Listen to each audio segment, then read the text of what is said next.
Olá, irmãos, saúdo cada um de vocês com a graça e a paz de nosso Senhor Jesus Cristo, amém? Meu nome é Miriam Anita, estamos aqui para estudarmos um texto escrito pela irmã Mariana Barnabé Santiago Aleixo e o irmão Heber Aleixo de Souza. Bem, eles escreveram um texto chamado Coração em Mãos, escreveram para o Manancial, que é uma publicação da União Feminina Missionária Batista do Brasil, que oferece 365 meditações, uma para cada dia do ano. São textos devocionais escritos a partir de porções bíblicas, que é a palavra de Deus, para inspirar, confortar, confrontar, fortalecer e edificar espiritualmente a sua e, logicamente, a minha vida também. São gotas de esperança diárias que promovem transformação e crescimento. Como você sabe, não fui eu quem escrevi o texto, foi o irmão Heber e a irmã Mariana Aleixo. O que eu vou fazer? Vou ler com vocês e contar aquilo que eu entendi. Aproveito o ensejo e peço que, se você não se inscreveu no canal, que você faça isso agora. O canal, ele já tem 6 anos quase, né? Ele começou em março de 2020. Então, a gente tem sido perseverante, não desiste. Por quê? Porque é a palavra de Deus. Então, não faz mal que a gente não tenha conseguido muitos seguidores. O importante é que nós sejamos fiéis. Então, meu irmão, se você não se inscreveu, se inscreve agora. Vai lá. E se você puder, comenta, aciona o sininho. Enfim, o importante é que a palavra de Deus seja compartilhada, tá bom? Então vamos orar e pedir ao Senhor que nos ensine aquilo que precisamos aprender hoje.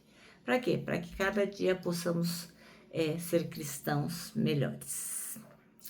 Ó Deus, nós te agradecemos a oportunidade de estarmos aqui, de aprender de Ti, que nós possamos colocar os nossos corações e as nossas mãos a seu serviço, que realmente sejam partes de nós que estejam à sua disposição para que Tu possas usar como achar melhor.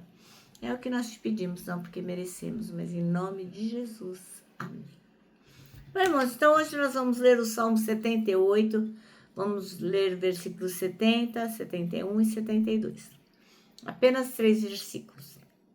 E esse trecho vai falar que Deus escolheu o irmão Davi, o rei Davi, tirando de ser pastor de ovelhas para guiar o povo de Israel. Então, o texto vai ressaltar as qualidades fundamentais da liderança segundo o que Deus espera de nós. Então, o que ele espera de uma pessoa que queira liderar, que seja líder, né? Um coração íntegro. Davi liderou com sinceridade, amor e felicidade. O coração representa a motivação interior, a pureza e a entrega a Deus. E mãos habilidosas. Além da disposição interior, o irmão Davi, o rei Davi, também exerceu liderança com competência prática, habilidade e sabedoria. Então não era de qualquer jeito, né? Ele era competente para fazer aquilo. Então, qual que é a mensagem central disso que a gente vai ler? É que a liderança, segundo o que Deus espera de nós, não se baseia apenas em talento ou numa posição, mas na combinação do caráter e da capacidade. Porque o coração mostra a direção espiritual e moral, e as mãos revelam a ação concreta e eficaz. Moral da história.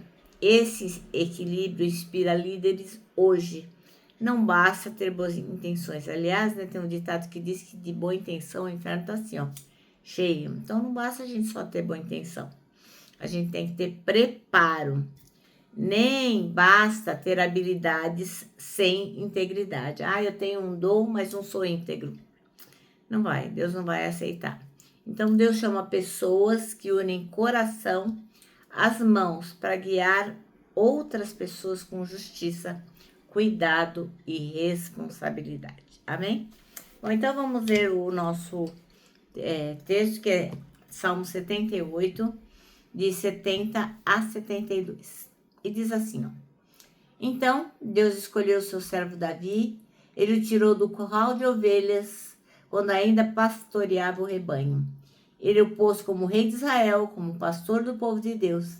Davi cuidou deles com dedicação e os dirigiu com sabedoria. Bom, irmãos, então, o texto chama-se Coração em Mãos. E o versículo escolhido pelos irmãos Aleixo foi os dois, 70 e 72, que diz assim: escolheu Davi seu servo e o tirou dos apriscos das ovelhas para apacentar a Jacó, seu povo, Israel, sua herança. Ele os apacentou com coração íntegro e os guiou com mãos hábeis. Ora, o irmão Davi, o rei Davi, ele foi tirado lá do meio das ovelhinhas, lá do campo, e foi colocado, como líder à frente do povo de Deus. Sua qualificação não veio assim do trono, longe disso, mas a fidelidade que ele tinha antes, quando ele era pastor de ovelhas. Então, porque ele tinha cuidado, rigor, porque ele era responsável, o Senhor olhou para ele com bons olhos, Então, ele tinha um coração íntegro e mãos adestradas.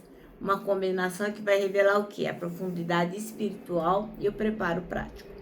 Então, Deus valoriza o interior, a integridade, e a humildade e o temor. Mas Ele também vai moldando a gente, vai moldando as nossas mãos, desenvolvendo habilidades da experiência e nos treina para servir com excelência. Para a gente não fazer as coisas de qualquer jeito. Para a gente fazer de um jeito que Deus quer, que é do modo mais perfeito. Então, liderar para o irmão Davi, para o rei Davi, não era apenas ter autoridade, tipo, eu sou o rei, eu mando tudão. Não. Mas, realmente, carregar o povo com amor e conduzi-lo com sabedoria. Então, o mesmo treino que ele teve quando ele era pastor de ovelhas, ele pôde aplicar quando ele se tornou rei. Então, esse é um chamado para cada um de nós, para mim, para você, porque vai permitir que Deus trate o coração e treine as nossas mãos. Quem serve assim, reflete a liderança do próprio Deus. Amém? Bom, nosso manancial termina assim, Liderança eficaz nasce de um coração moldado por Deus e mãos treinadas na obediência. John Scott. Essa é uma frase de John Scott. E agora eu vou terminar deixando aqui meu abraço diário de urso, Lembrando que para nós que sabemos que é importante termos coração e mãos disponíveis para Deus, para nós o abraço dá super certo.